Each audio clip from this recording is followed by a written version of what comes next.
Today we're going to be checking out the Sony Bravia Projector 8, also known as the VPL-XW6100.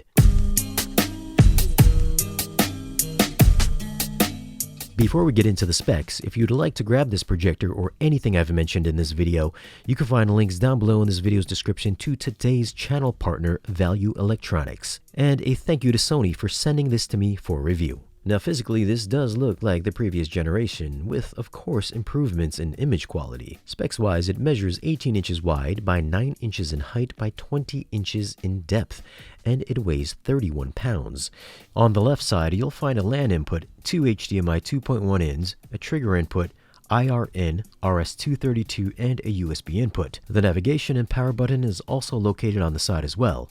Having everything on the side rather than on the back means you can put the projector right up against the back wall without having to worry about cables sticking out, and it makes it easier to move cables in and out as well. It uses Sony's 3-chip 4K SXRD technology with a resolution of 3840 by 2160. It's rated for 2700 ANSI lumens, which is brighter than last year's 2500 lumens on the 6000 ES. It uses their Z laser phosphor light source for up to 20,000 hours. It's got a motorized lens with a plus-minus 85% vertical shift and a plus-minus 36% horizontal shift. So getting it lined up to your screen should be simple. I will be projecting on a 150-inch Screen Innovations Maestro 2, which is acoustically transparent with a gain of 1.1. Alright, so let's go ahead and take a quick peek at some of the settings here. So the first section we have is the picture settings. From here we get a few different presets. We got Cinema Film 1, 2, Reference TV, all the way up to IMAX Enhanced. Next section here is Reality Creation. Right now it is turned on. We can see we have some options for that, such as resolution. We can go anywhere from a 0 all the way up to a 100. So if you really want to add extreme detail to whatever you're watching, you can do that under the resolution for reality creation. There's noise filtering as well. You can also boost that all the way up to 100% if you want to. We can have the digital focus optimizer and then the test on and off. However, I am going to turn this off. Next section here is Cinema Black Pro. Here we've got your laser light setting. Right now for the dynamic control, we've got full, limited, or off. So if you want to add laser light dimming to whatever you're watching, so if it's a darker scene, the laser should dim down. If it's a brighter scene, it should also lift up to enhance your brightness levels. We're going to keep this right now on its default setting at limited.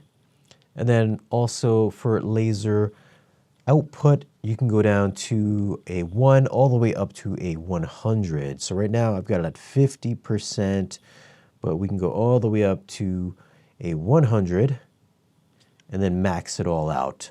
And of course, if you do max it out and bring it up to its maximum light output, that is going to ramp up the fan, and it will be, it's not extremely loud, but it is noticeable if you are in a dedicated theater space and you have room treatments and it's a very quiet space. You will notice it if it's on max.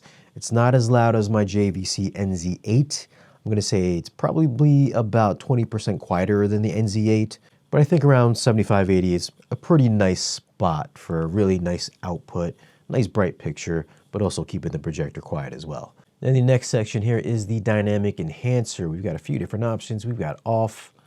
You can see how it changes the picture. We've got low, medium, and then on high.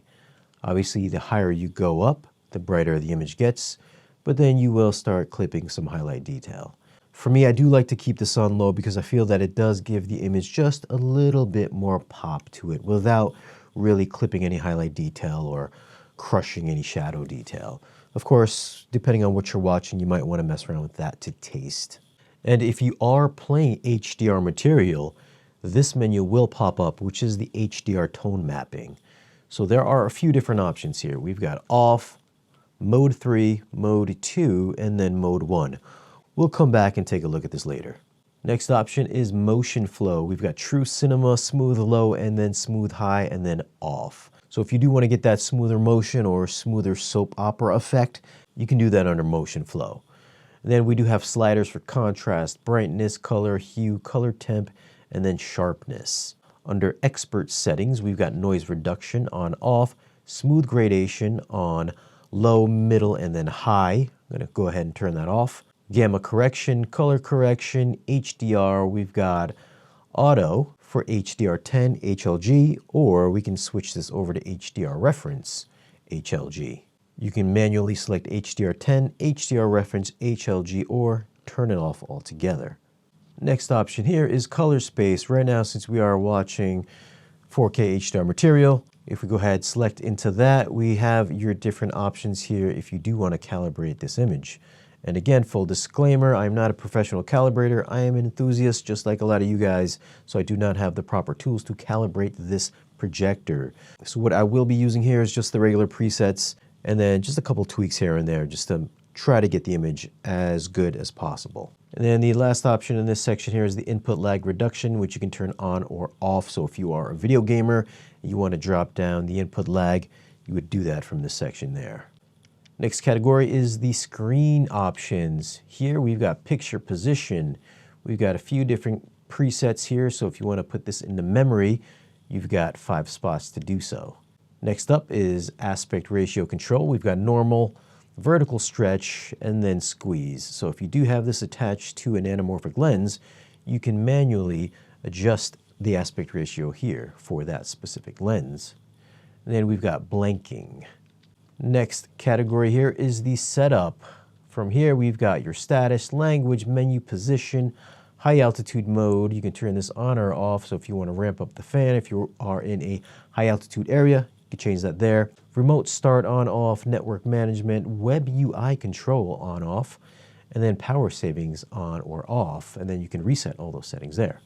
Next setting is the function. Under dynamic range, you can choose between auto, limited, and full. HDMI signal format. If you are watching 4K HDR material, you're going to want to keep this on enhanced, or you can go ahead and not support HDR and select standard. Next option is the test pattern, which you can turn on or off, and then settings lock on or off. From here, we do have, for the first time, I do believe in a Sony projector, is that we have corner keystone correction. So if you want to go into this, you're going to pick any one of these 4 corners. Let's go ahead and pick this one. And then you can digitally adjust the keystone. Obviously, you are not going to want to do this because you will be cutting into the effective resolution of the projector. So at all costs, you do not want to use digital corner keystone correction. So let's go ahead, back on out of that. And then I'm just going to go ahead, just be on the safe side and reset all. Next option here is the image flip. So depending on how you have this set up, either in front of the screen, behind the screen, on a tabletop, mounted on your ceiling, you can do those manual adjustments there. Under lens control, we have this turned on. If you are using an anamorphic lens, we have a few different stretch options there. We've got trigger select, the IR receiver. You can adjust that between front and rear.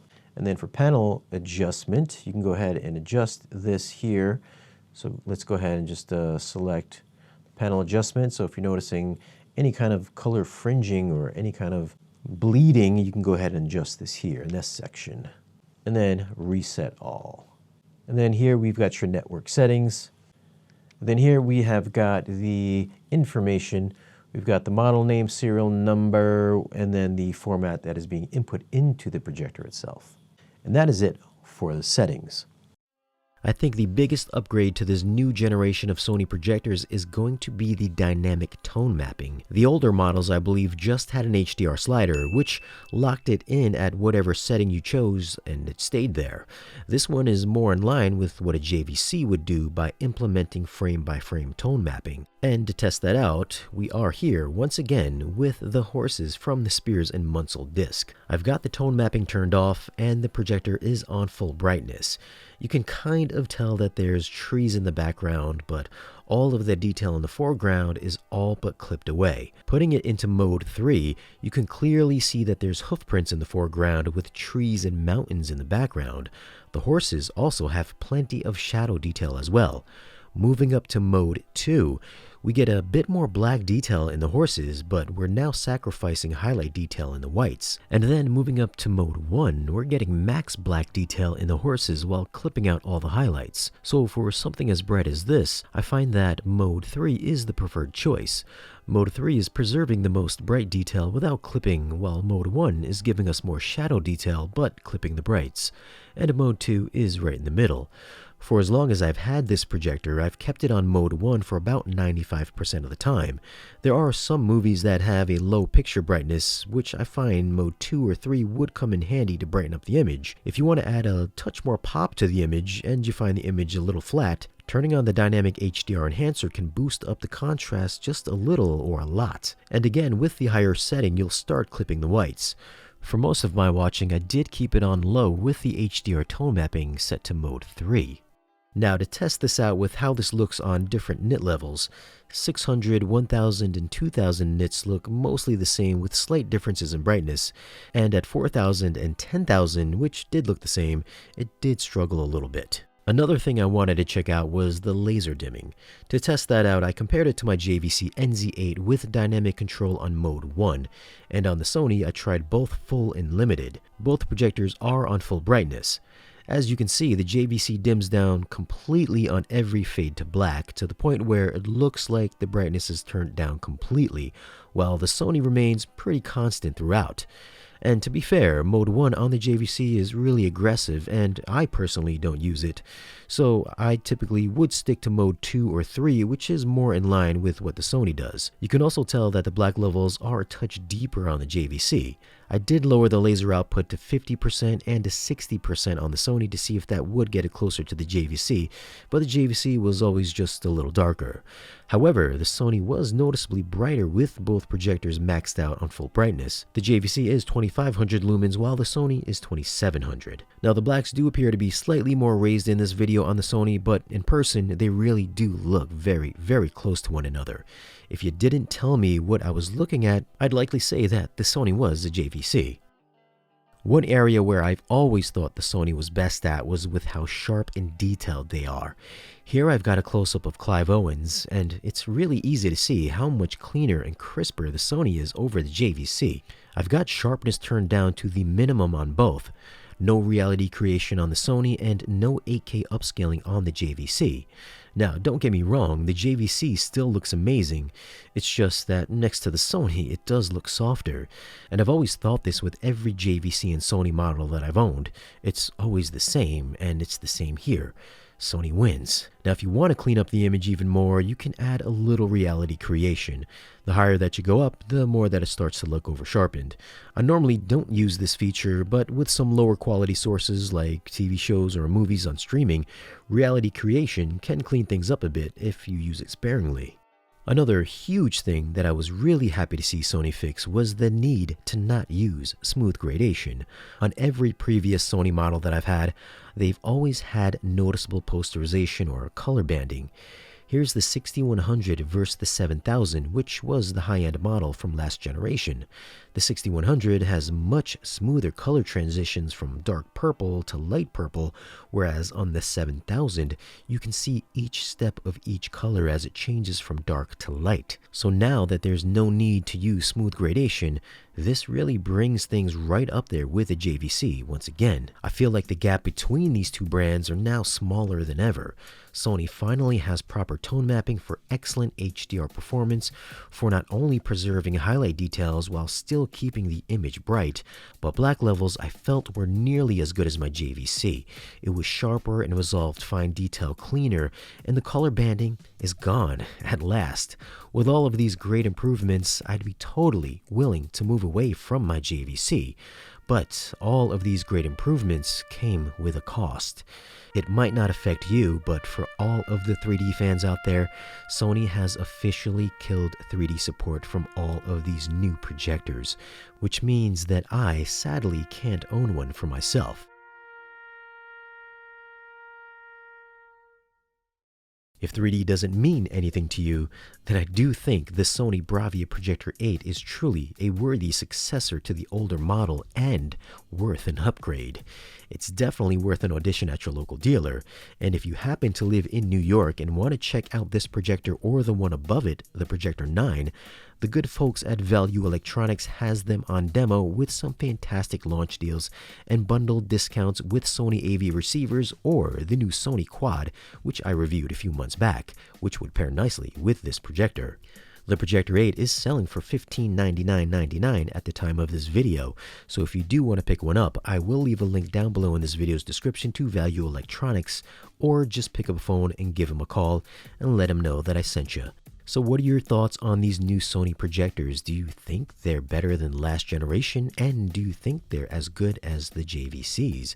Leave your comment down below and let me know. Thanks for watching, subscribe if you haven't already, and I'll see you in the next video.